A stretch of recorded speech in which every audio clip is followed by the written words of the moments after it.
Hello everybody and welcome to this walkthrough of the text guides with me and RJTV. Hey buddy! Hey, what's going on, man?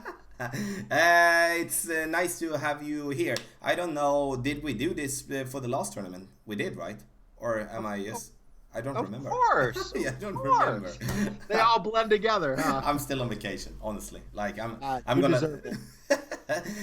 So glad to have you all watching this video as well. Thank you for being here. We are going to go over the text guide for the Clifftop Links tournament, rookie, pro and expert, and also master. RJ is going to cover rookie division. I'm going to take pro, expert, and master, and we're of course going to chime in on each other if there is something that any one of us would miss. And before we start, make sure that you check down in the video description for the link to the text guides.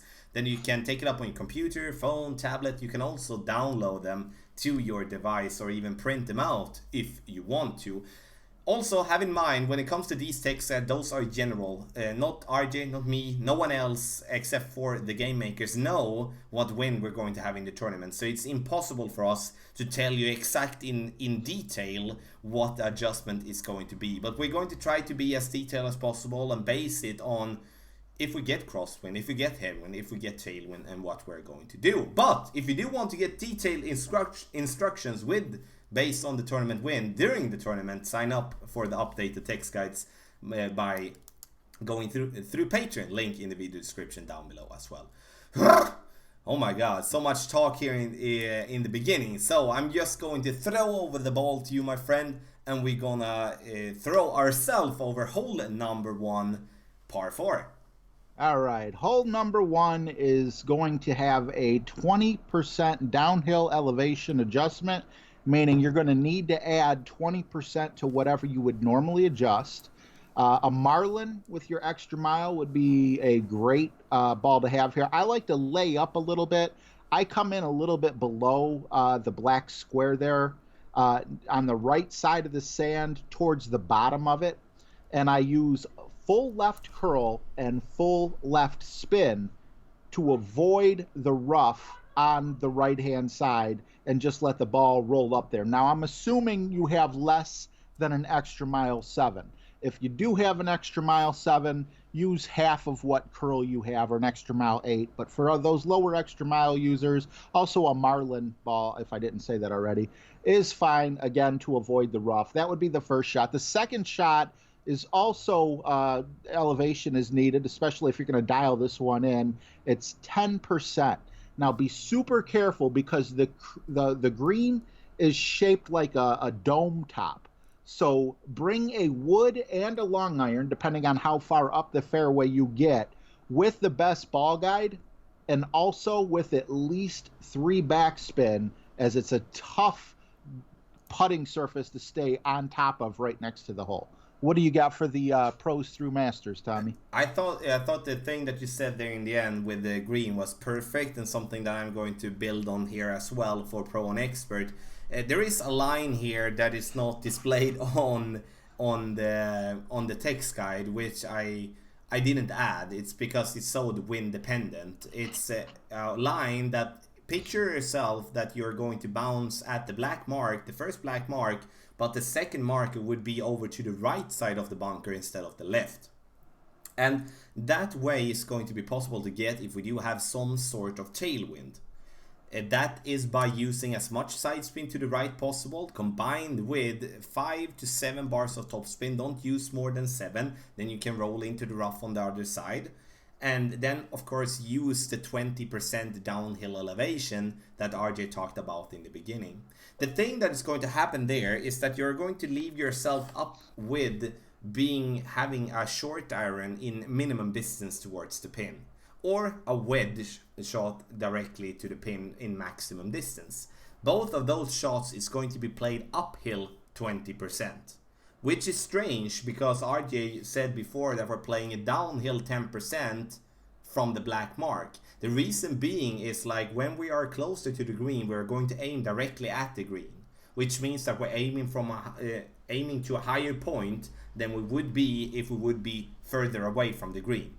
So that is super important, and that's why the elevation adjustment is going to change from 10% downhill to 20% uphill, so minus 20%.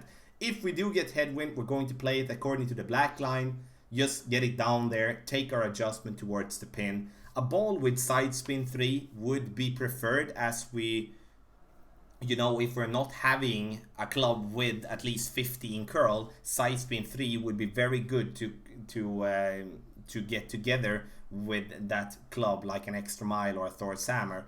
But it would almost be better for you to play with a lower level apocalypse, like a level 1, level 2, level 3, to just have that curl to get over there to the right side. I've dropped this shot many times by going over there to the right side, and few times going to the left side. So if there just is a wind that we can work with, then I'm going to play the right side, and I'm going to dial that shot in so we can secure that for an eagle. Hole number 2, par 3. I would say of the White Cliffs hole, this is the absolute toughest par 3 that we do have of the White Cliffs. But I'm very interested to hear, how do we play it from front tee? Well, one of the reasons I think it's so tough is because it is a 30% adjustment. And cue the sad music. Speaking of adjustments, I need to make... I need to tell you guys something. I need to get something off my chest. So many people have come to me and said, RJ, you're so good at Golf Clash. How do you figure out these elevations and everything else? I steal it from you, Tommy. I get all my elevation numbers from you, man. But yes, 30%. That is one thing I gotta say. I copy. I don't know. He's a freaking master at this stuff.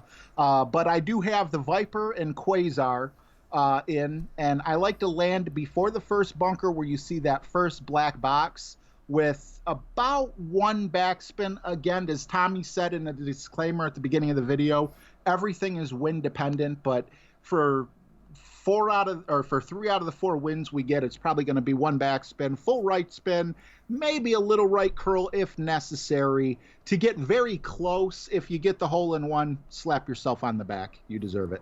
Yeah, and second tee, we are going to play with a wood club, a sniper preferred. They're going to play it before the bunker there as well. And that's, once again, it's going to be so wind dependent if we're going to have, you know, no backspin, or we're going to play with 1 bar of topspin, or if we're going to play with, you know, 2 bars of backspin. So we're going to leave that, but we're going to have as much side spin to the right possible every single time. Because even though the fairway is sloping to the right, we need that side spin to help ourselves to get the second bounce to bounce into the right and go towards the pin. Very hard to get a consistency on this one due to the very bumpy fairway. And then we do have a green. And the green here, which is with all the White Cliffs hole, which I think the game makers have made very well. If you just go a little bit too long, or let's say like this, you come in a little bit too hot, then the ball is going to roll much further on the green than you most likely expect. And then you're going to have, in the worst case scenario, a putt that you will have to overpower. And we all know how tough an overpowered putt can be. So if we do want to miss somewhere, we actually rather want to go short. And but we also want to go towards the pin. So here it's very important that, you know, that you play this one with caution, and that you try to really use a little bit amount of backspin, a little bit amount of topspin, depending on the wind. Maybe watch a video to get the adjustment, so you're not going to see yourself miss this one and getting a par. That would be sad. When it comes to master, we're going to play with a driver, a quarterback, or the rock, or the rocket would be preferred. Sure, for those of you having Apocalypse level 6 or 7, that could be good as well. But the thing that I'm going for is the backspin combined with ball guideline, which is making quarterback an excellent club. And that is going to be the best way for us to get that ball in the hole. I remember from the last time we played this hole, we played it just on the very thin fairway next to the beginning part of the bunker, like in between the rough line and the bunker. That's basically just 2 rings of margin to play on there. But that was the way for us to get the ball in the hole. that time. But once again, it's so wind dependent, as if we would be having tailwind, that wouldn't be possible. If we have headwind, that wouldn't be possible. So once again, we're going to see what type of wind we're going to have. But here, I would actually suggest you to play with, you know, a wind 5-ball if you have some. And that goes also from second tee, as that could be the difference from having a tough time to actually having a chance for an hole-in-one. Otherwise, I would be at least playing with a wind-resistant 3-ball, which would be a kingmaker in my book. So, and as I already say, 30% downhill, and you know, that's it's a terrible tough hole. Yes. So you're saying in Masters with the right wind, you're going to the right of the lower bunker, in between the bunker and the rough? No, left. Sorry. So. Oh, okay. Where you said you only had 2 rings. Yeah. So it's the beginning part of the bunker, in between that part and the rough line to the left. I get a lot of people on my stream asking me when I'm going to Masters. Yeah. That's why I'm not there. It's in the end, if we just know the adjustment, what we're going to adjust for, then it's all about hitting a perfect shot. But it's a tough one, knowing that if you hit a great shot, it's going to be a tough one. So we're going to just add that to the master section. We're going to play. We can play 3 ways. Crosswind, we play it there by the bunker. Tailwind, we play it before the bunker. Headwind, we play it after the bunker. So it's all wind dependent, but no matter what, super tough one to get in the hole. Hole number 3. Now we go over to the Namhay Cliffs, and this one I know. Bless you. Yeah, thank you. And yeah, and I know, and I heard you say before, RJ, that this is your absolute favorite par 5 in the whole game. So it's going to be interesting to hear how you play hole number 3. It's pretty to look at, I'll give it that. It's a fun hole to play, but in terms of actually being able to get the eagle, it's definitely a very, very hard hole for that. This one is 20% downhill on your original drive. I don't see any advantage whatsoever in taking the left side fairway. I like taking the right side of the fairway with an extra mile and a power 3-ball, just in case we get a favorable wind for the jump. That would be super important. I do have, let's see, the full left spin. So, okay, when you aim at the hole, when you aim to that other fairway, your ball guide may look like it's going into the rough or by the sand right there on the right side, in between the 2 black boxes. So you're going to want to put full left spin to counteract that, so your ball guide looks like it's going right up the fairway. In doing that, you don't want to get too close to the edge, because it slopes down at the most extreme part by the rough up top, and I've gone into the drink a couple times up there as well. So be very careful. I would say 4 to full topspin. Now keep in mind, I am referring to extra miles lower than level 7, and when I say 4 to full, the only time you would use full, in my opinion, would be if we had a straight headwind, and meaning that you're gonna bounce a little bit closer, a little further in towards the tee than where the first black box is. For your second shot, I also like the Viper, and we can lay up to the end of the fairway, right where you see that white box, the only white box on the screen there.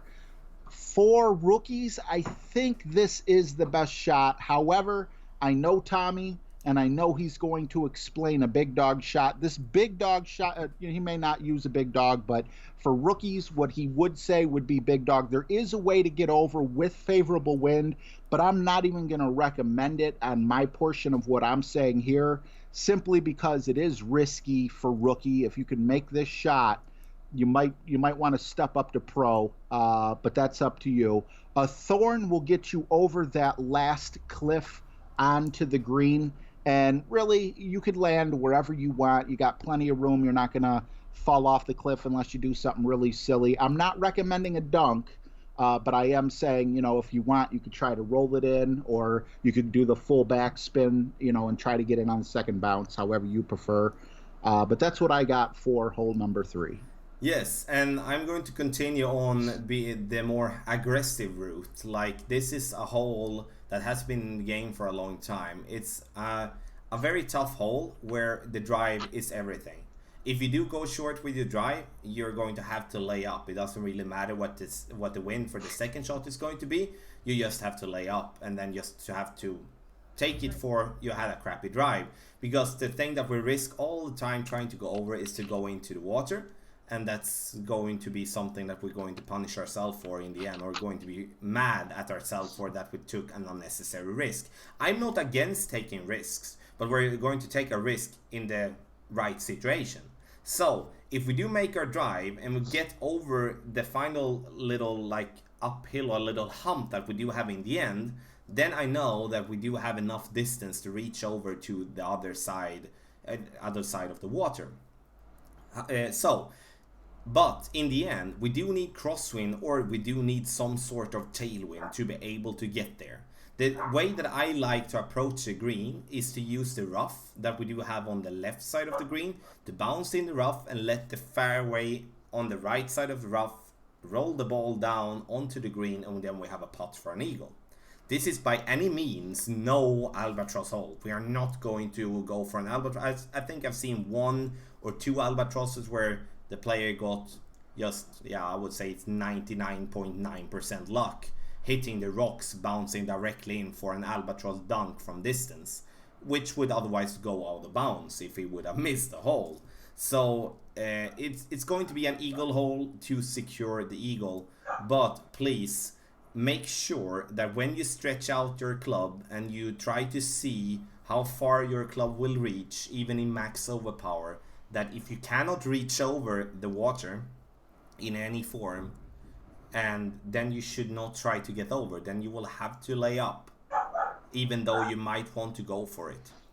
So it's the other thing as well for the second shot, it's that it's uphill, so the wind is going to be less affecting the ball, which means that even if you have a tailwind, the tailwind is going to less affect the ball going over. So even with a low tailwind and you cannot reach over by stretching it out, you should not try to go for it. It's still going to be tough, because there is one little risk as well, because if you cannot really aim for the second bounce on the other side, and you then make an overpower shot, you maybe go max overpower, which could be happening sometimes, and then you bounce on the green or the fairway directly, then you're gonna bounce over the green and go out of bounds. So there is a lot of risks taken here, but if we do have the wind and we make the drive I would say is the absolutely crucial thing, then we can make an eagle on this hole. So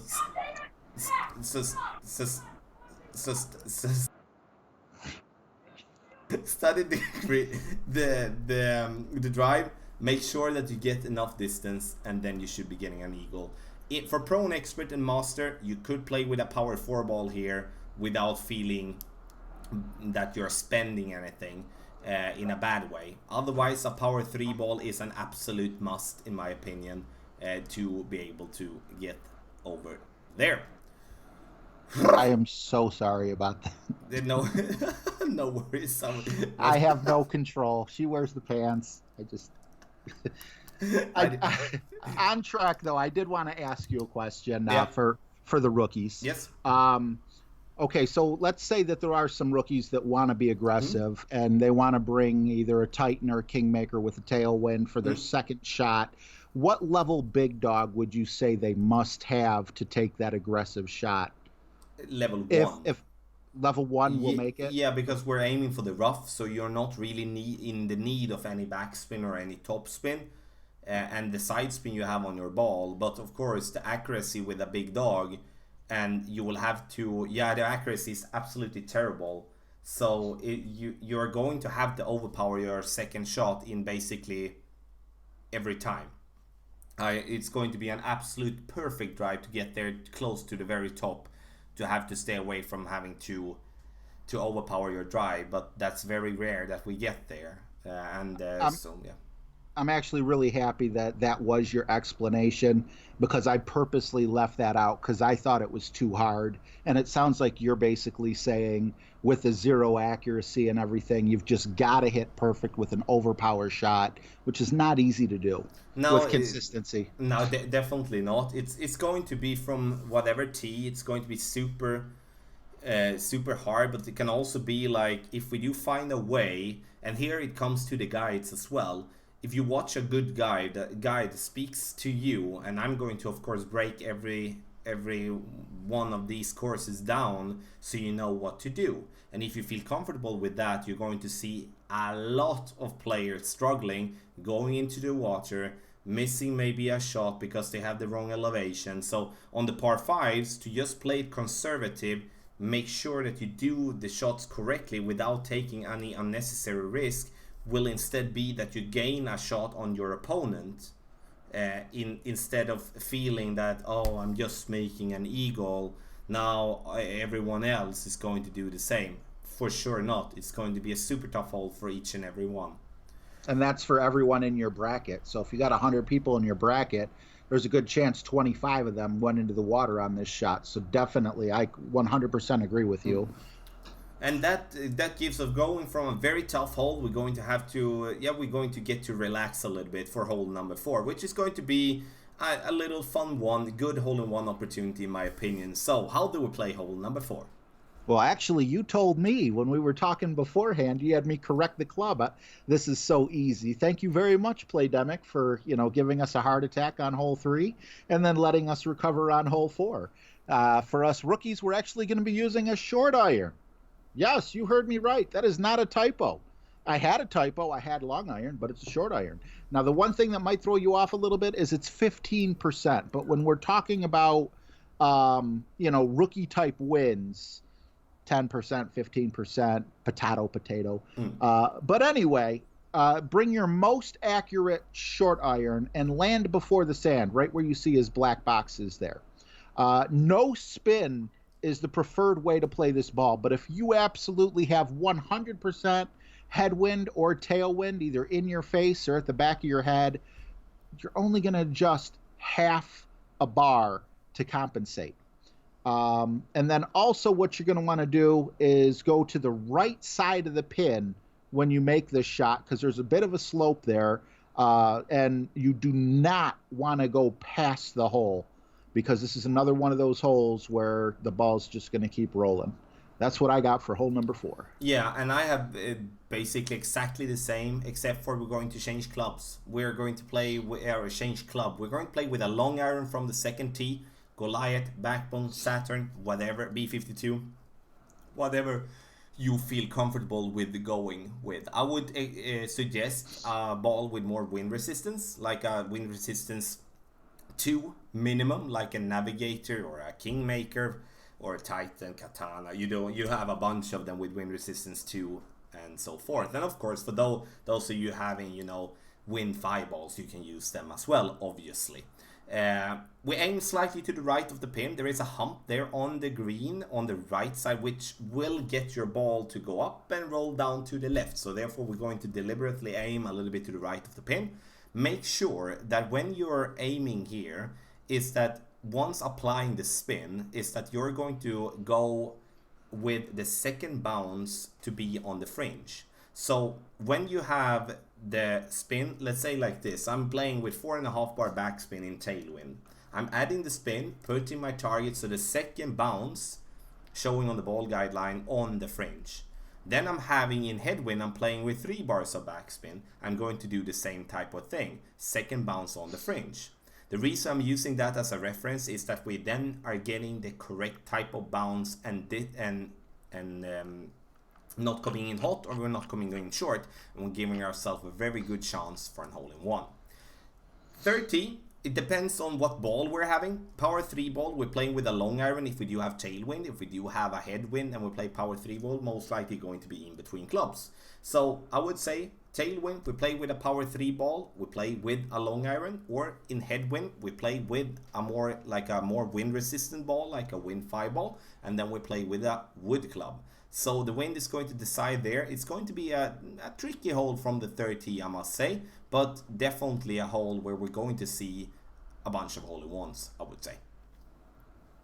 We go over to hole number 5. We are more than halfway now, and we come to the second par 5 in this tournament. One of the white cliffs. So how do we play hole number 5? I think you would agree with me that this is probably the easiest par 5 that we are going to face in the tournament. Yep. Does that mean albatrosses are going to be aplenty? Not exactly. Although it's definitely it's definitely one you need to dial in and expect for an albatross. And if you're going to get a top position, your second shot should be rolling within 1 or 2 squares of the pin, if not going in. I have a 10% adjustment on our first shot with the extra mile. Instead of landing where that first black box is, which I think is for Masters, I believe that the rookies should be able to reach up to that longer little island of fairway there, and you just want to roll. You want to bounce towards the bottom. You want to roll up towards the top of that right long island. 1 top spin should be plenty. Full left spin, once again, just to straighten out your ball guide so it shows you staying on the fairway and not going into the rough. Now, your second shot, I would say, is probably going to be best with a Viper at right around max distance with 0 to 2 top spins. So for those few people out there who have snipers, that's another option. Just be very careful, because lower snipers don't have great distance and they don't have great topspin. And to make up for the lack of distance, you would have to put some topspin on it. All this is wind dependent. Put some left spin on to aim at the hole, once again, just to get you a little bit further away from the rough on your landing position. And dial yourself into hopefully at least 1 albatross on the weekend. I mean, not at least, but this is the hole to go for it on. Yeah, and here you can see the lines are, the boxes on the lines are slightly wrong here, I noticed. And we're going to start Pro and Expert in crosswind, tailwind, going to go directly over to the second, like little bigger and longer fairway island, where we do have the second black box. We're gonna be going over there directly, and we're going to be going there with a sniper towards the pin, and we're going to have a good chance for an albatross, in my opinion. The sniper is going to reach. I remember I was actually a bit against that in the first time we actually had this hole in a tournament, because I hadn't played it that much I hadn't played it at all from the second tee. It was only from the third tee, and I wasn't sure if we're gonna reach, but we can. But we can reach with a power 2 or a power 3 ball, so we do need a little bit of distance for that shot. If we do have a headwind, I would prefer going more towards the white line.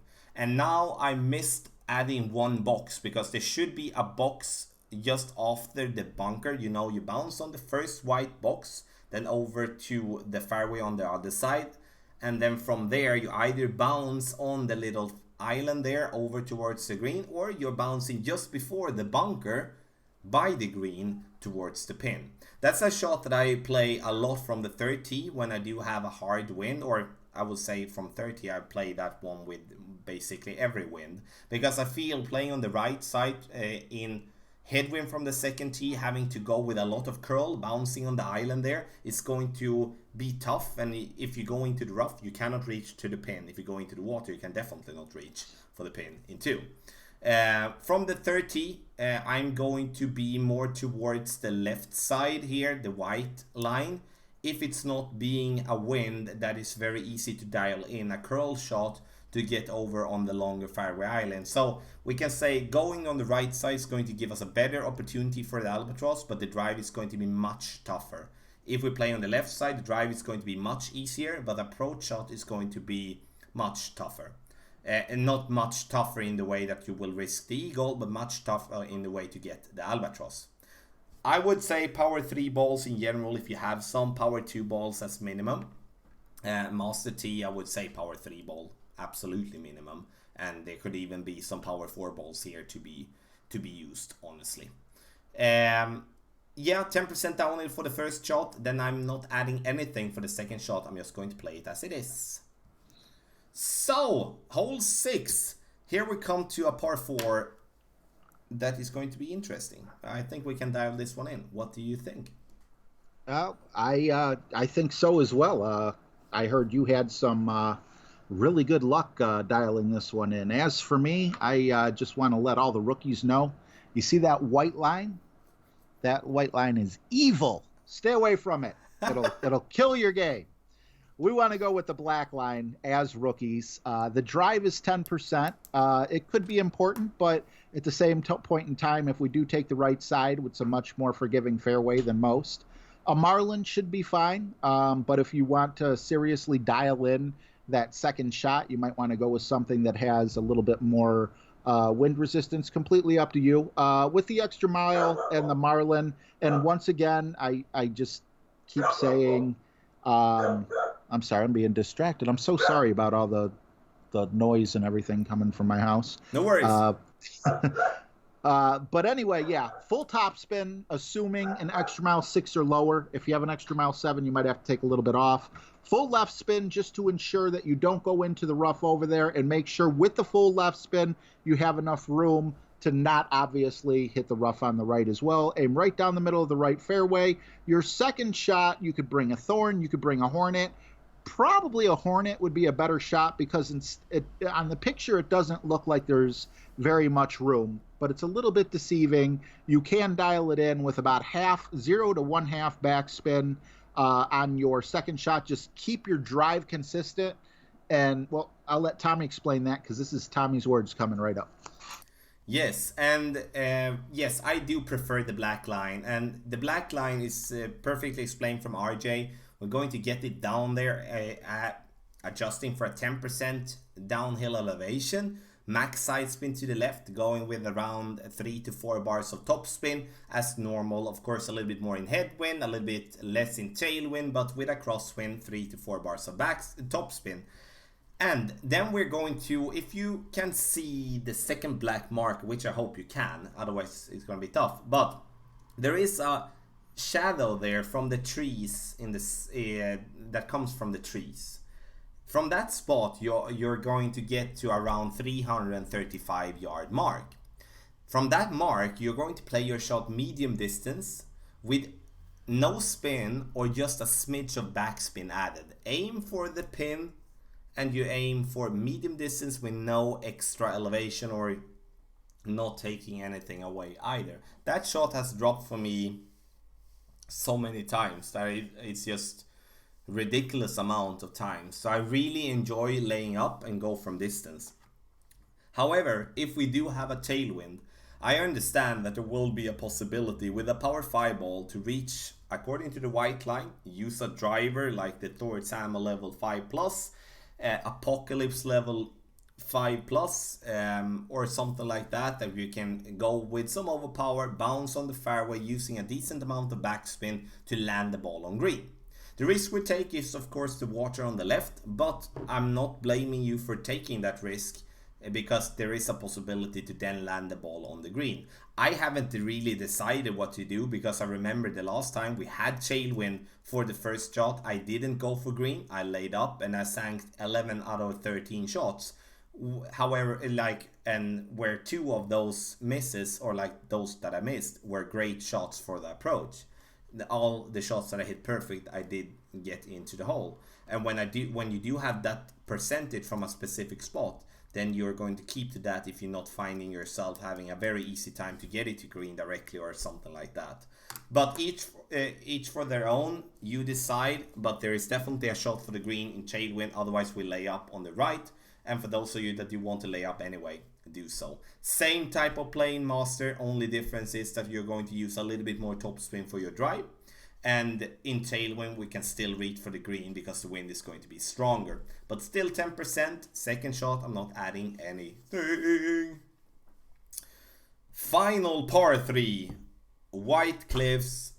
Tough one. A lot of elevation once again. So how do we play hole number 7?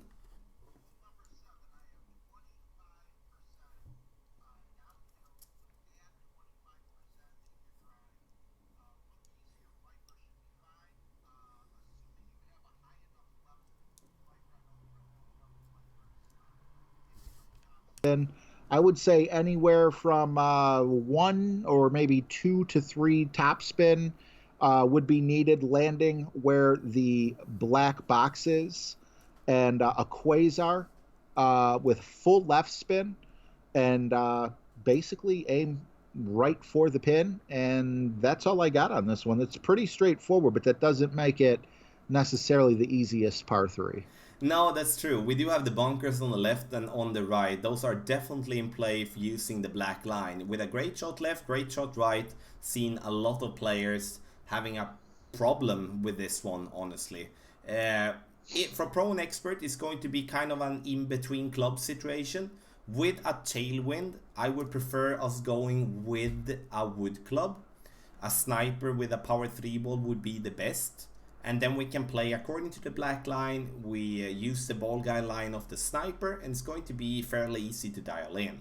If we do have a headwind, we're going to want to go up and play with the quarterback, or we want to play with the rocket. We do want to have backspin. That's what I'm going at.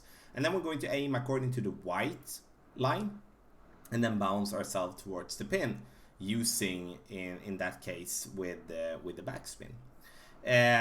When it comes to the 30, we're going to use the white line basically every single time here.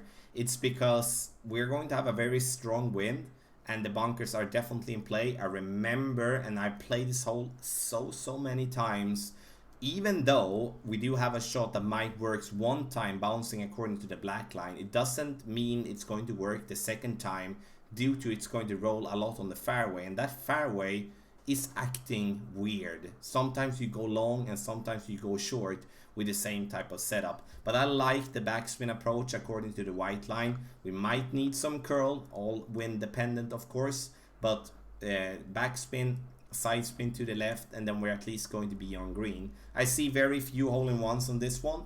An extra bonus, I think all the par 3s except for, you know, the Name Cliffs ones. Name Cliffs 1, then the other two, the White Cliffs one, is going to be general birdie holes. Airplay with a wind resistance 3 ball minimum. Wind resistance 5 is of course something that is going to make it easier, but something that not everyone has. RJ, hole number 4, par 4. This one is, it looks very easy, right? But it's not. Hole number 8? Yes. All right.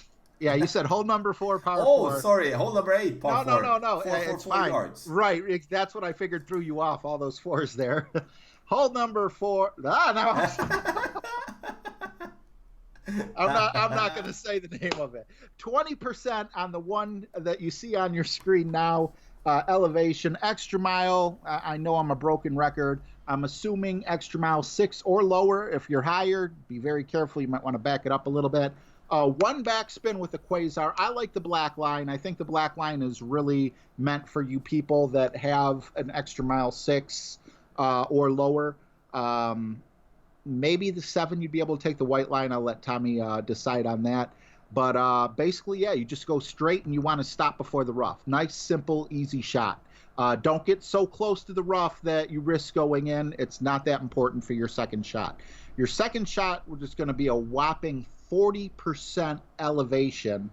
And what we're going to do is we're going to use about 3 backspin on that left fairway. I don't have us landing by his black box up by the green.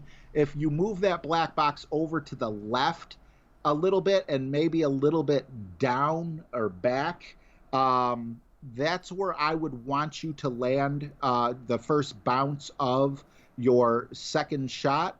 And you're going to use as much curl as needed, and full right spin as well.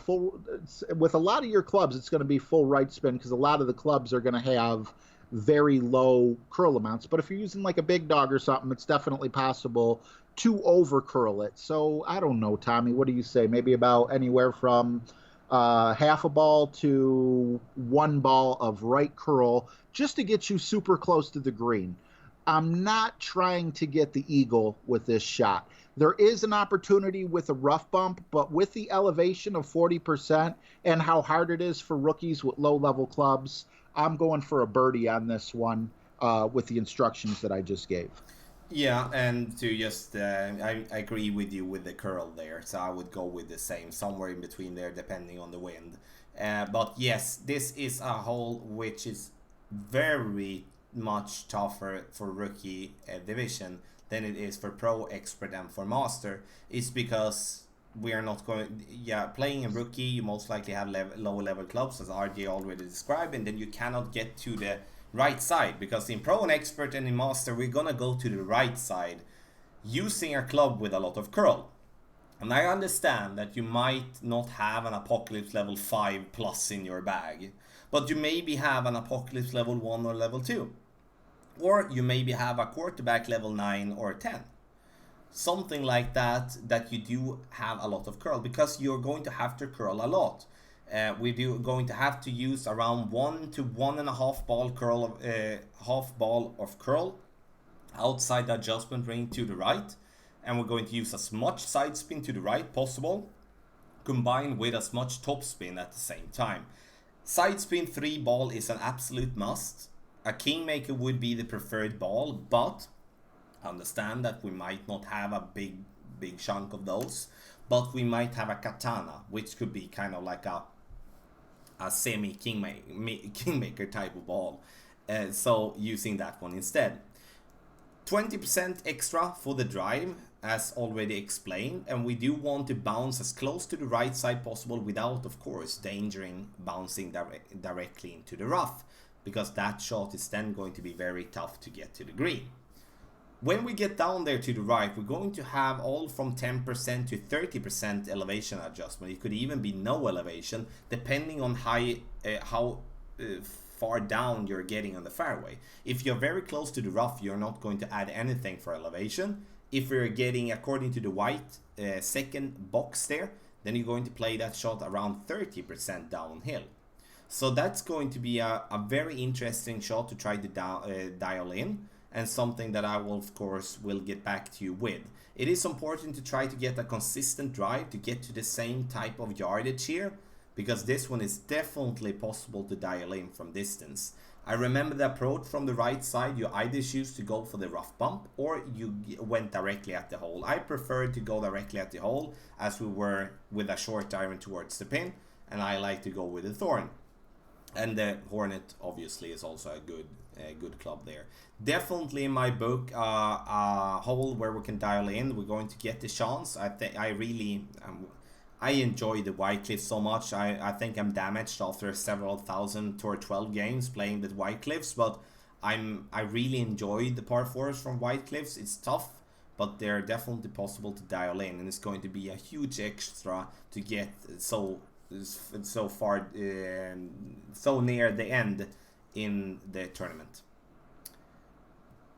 Hole number 9, last hole. We do have like a million lines here, like it's I was about to say a rainbow, but we don't have white and black in rainbow, so, but a lot of lines. And here we are going to be interested to hear, how do we get an eagle here on hole number 9? Okay, I have 2 different approaches I want to go over, because I think that there's a lot of people playing in rookie that are going to have maybe one club that will allow them to take the white line, and I think there's a lot of people in rookie that'll be missing that club. So I'm going to be covering the white line and the black line. First, we're going to start with the white line. To go to the left, use a driver with at least 209 power rating. It's got to have at least 4, preferably 5. 4 or 5 will say top spin, and you want at least a 30 curl stat for this particular shot. Some of the clubs that may not have all these stats but could still go over would be like an extra mile 5 or 6. Actually, I think they might actually just barely meet those. But if you have an extra mile 5 or 6, you need to use a side spin 3 ball. I would say go with a Katana, which is obviously the lowest, or a Kingmaker. Knock down that wind a little bit and get a little bit more distance. With full left spin and a Quasar, all these other clubs you'll be okay in terms of because they have a little bit more curl. That's the main thing that I want to adjust here, is the compensating to make sure that when we jump over, we don't end up in the sand trap. Then when you land to the left of the sand trap in the middle of the fairway, right where that second box is, your second shot is going to be a backbone shot with a 10% downhill elevation on the island to go for green. Your first bounce is going to be the island. Your second bounce is going to go on the green. You're going to want to use full right spin because that's a very small island. And by putting full right spin on, it'll allow you to put your bullseye right in the middle of the island, as opposed to landing, a little bit too close to the rough and end up in the water or the rough and not get that jump over that you need. A tiny bit of topspin to have the second bounce land on or near the fringe might be needed. It's all wind dependent. If you don't have these clubs, we're still looking at a 20% elevation dip, and I would say bring your quarterback and play the right side. The quarterback has an excellent ball guide, so you should be able to use your ball guide to gauge how much topspin you're going to need. Just remember, the ball guide will lie a little bit if it's a straight tailwind, even if it's not a straight tailwind, if it's just outright tailwind. I don't want you guys rolling off the edge there going into the rough. If you are taking the quarterback to compensate for your second shot and have an opportunity at an eagle, you're going to need the big dog. And honestly, I never really played this shot from the right, so you might want to bring a power 3 ball. Tommy, correct me if I'm wrong, just to make sure that you have the distance. And in terms of topspin, I want to say you're definitely going to need either anywhere from 0 to maximum topspin. I can't see backspin being needed with these lower level clubs. It's really going to be trial and error. If you can get your bullseye up really close, obviously stay away from the topspin. If you got a long ways to roll the ball, then you're going to need more. I've already spoke for a lot, but I feel like I covered both types of clubs for rookie. What do you got, Tommy? I enjoy that. Thank you so much for that. And we do have basically the same type of situation there where we need to make a decision. If we take the second tee, it's a pretty easy decision. With a quarterback or with basically any other club, we're most likely going to have the possibility to get over according to the white line. That's the best line. That gives us the better chance for an albatross, or I would say almost the only chance we have for an albatross on this one. That is like going to be a consistent thing to dial in and not just dependent on a bunch of luck.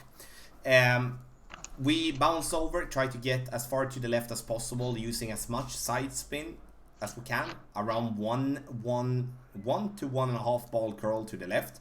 It kind of depends on where you aim on the fairway though. If you aim more to the left, you need less curl, or if you aim more to the center of the fairway, you need more curl. I like to aim more to the center of the fairway to stay away from the rough lines and stuff, and go with more curl. Bounce over on the fairway island there in the water over towards the pin, using like no spin except for the side spin where we use max side spin, but no back spin and no top spin is the general adjustment for that shot. If we do have a headwind, it is the black line. We could use the quarterback here as well. A power 3 ball in my book is a must. I would say that for those of you that are playing in rookie as well, that a power 3 ball is going to be preferred playing according to the black line, to not have you to put so much pressure in the drive that you need to get that far, because we do want to have room, go a little bit shorter and still reach for the green in 2. Because if we roll too far on the right side, then we're gonna be into the water. That's just how it is. We are so close already. For the second shot, a sniper, if you do have it in level 9 plus, otherwise a guardian or maybe a cataclysm or a big dog would be the better choice, because if we have headwind for the first shot, we do have headwind for the second shot as well, and then we need a little bit more distance than maybe a sniper level 6 or level 7 for an example. You can see the blue line as well, and we'll have to talk about that one a little bit. And that is based on having straight tailwind in Expert and in Master. We had that the last time we had this one in the tournament, which was way back in the day. And there we had straight tailwind. We could actually go for green. Very tough shot, which got people going to the water on the left. But we also had players going to the green or ending up in the bunker just near the green. Or something like that, and therefore have a much easier chance for an albatross, obviously. But the out of bounds was kind of a lot in play because of the max overpowered shot that would have to go with our drive. Blue line only with a power fireball, berserker, luchador, fusion, ghost ball, turbo ball, snow globe. Yeah, we do have a bunch of them nowadays. So those balls are the ones to be used if using the blue line, but only with straight tailing for expert and master. For pro and rookie, the wind is going to be too low, even though it's going to be a straight tailwind.